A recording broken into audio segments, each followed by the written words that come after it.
In addition to fine wines, the Rhine gave birth to epics of heroism and valor. At a place called Dragon's Rock, the legendary Prince Siegfried used an enchanted sword to slay a fire-breathing beast. By bathing in the monster's blood, the prince became invincible. Wagner's famous opera, Ring of the Nibelung, immortalizes the hero, killed finally through the cunning of the jealous Queen Brunhild, who perished with him. To this day, the Lower Rhine's red wine bears the name Dragon's Blood. This region of the Rhine got its name from another tale of feminine guile and the supernatural. Here, the scenic Rhine curves sharply, and the swift current grows treacherous. Steep rocks jut skyward from the river's edge.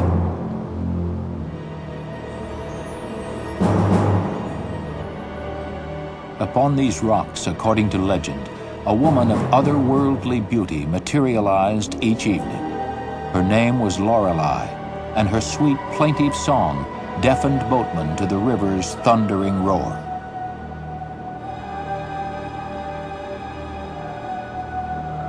When the men regained their senses, it was too late. They could no longer steer clear of the rocks, nor keep the jealous waves from swamping their boats. And the beautiful Lorelei, over the cries of drowning sailors, she continued her siren chanting until the morning sun chased off the night.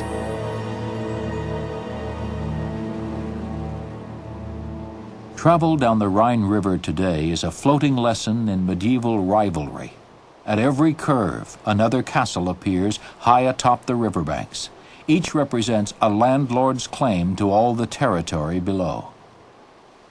Two castles in particular illustrate the shifting balance of power that once characterized the mighty river region.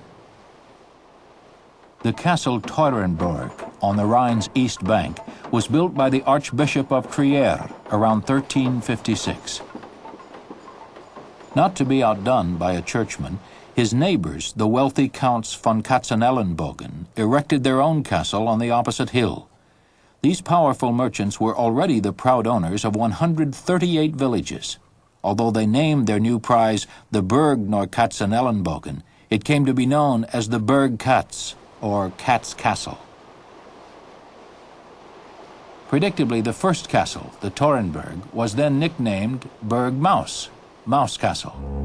Thus, the antagonism between merchants of great wealth and the all-powerful Catholic Church resembled a game, a cat-and-mouse rivalry that continued through the ages.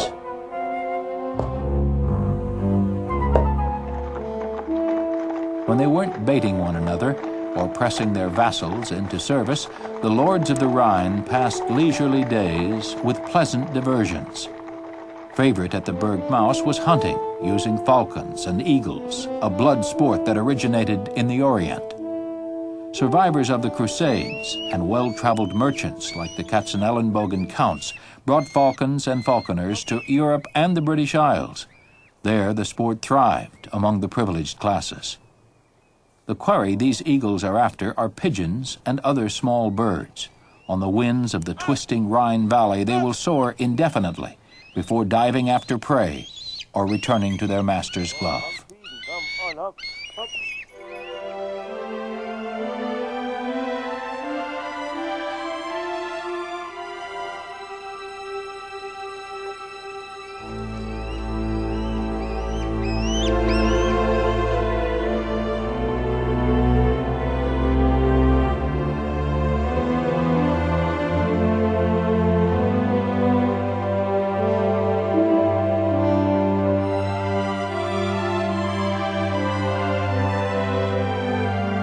Opposite the cat-and-mouse castles near the village of St. Goar lie the ruins of the once glorious and powerful Rheinfels Castle. The Rheinfels was also constructed by the powerful Counts von Katzenelnbogen, who for years used it as their main residence. During an invasion by the French in the late 18th century, peasants with a centuries-old gripe against its owners burned it. A few miles downriver, on the east bank of the Rhine, a high, cone-shaped hill rises above the quiet hamlet of Braubach. The castle crowning the hill has an unusually slender keep, towering above its attendant courts and ramparts.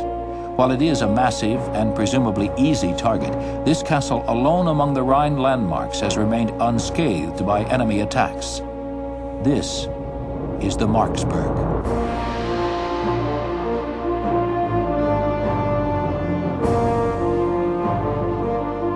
For stability, the Marksburg's walls are triangular and built so close to the hill's edge that in places it's hard to see where the rocks end and the walls begin.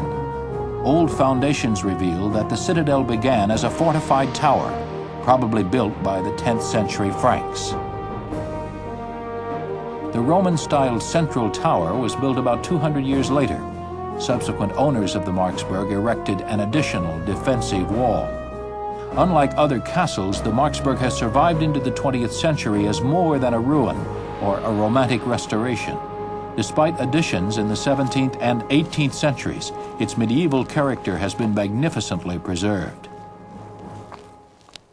The landlord who erected the main buildings in the 13th century was called Eberhard von Katzenelnbogen, another count from the family whose vast influence shaped the history of the Middle Rhine. A canny businessman and trader, he shared his prosperity with the city of Braubach. The castle gave the town much-needed employment and, most of all, protection. This vital function of all medieval castles was acknowledged throughout the continent by friend and foe alike.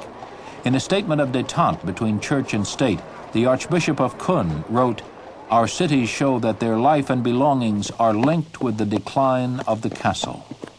Count Eberhard's generosity at Marksburg was not purely one-sided. He could order Braubach workers to the castle whenever their services were needed.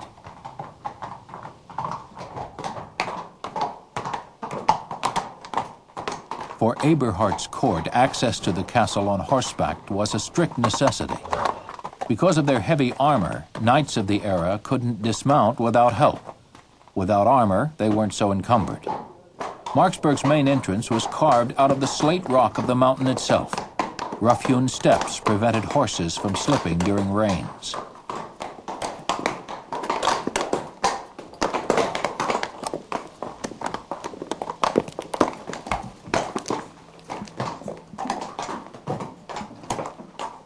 At the end of this stairway lies the Roman Palace, the castle's oldest building. Marksburg's central courtyard is remarkably narrow, crowded by the massive Roman tower at its center. Surrounding the courtyard is the Gothic palace built at the end of the 15th century.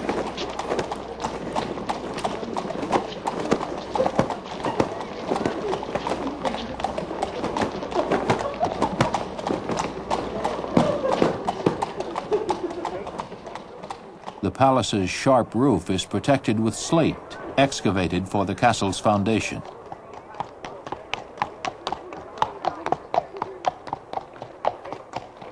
Under the castle's second tower lies the spacious Rittersaal, the Knight's Hall and main living room where official receptions took place.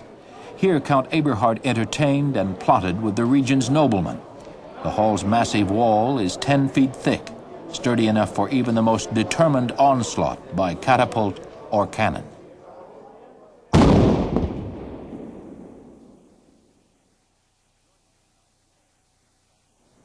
Adjoining the Knight's Hall, inside the second tower, is a striking polygonal chapel, spanned by groined vaulting in 10 sections.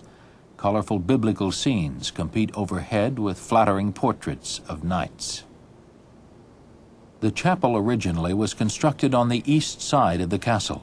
Later it was moved to the castle's south side, its most vulnerable face. God, its builders reasoned, would protect his sanctuary. To help transfer the Holy Spirit to the new chapel site, these ceremonial heads were also moved.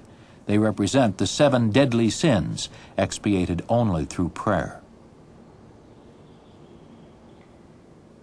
This portrait depicts St. Mark. He played a vital role in the legend that gave the fortress its name.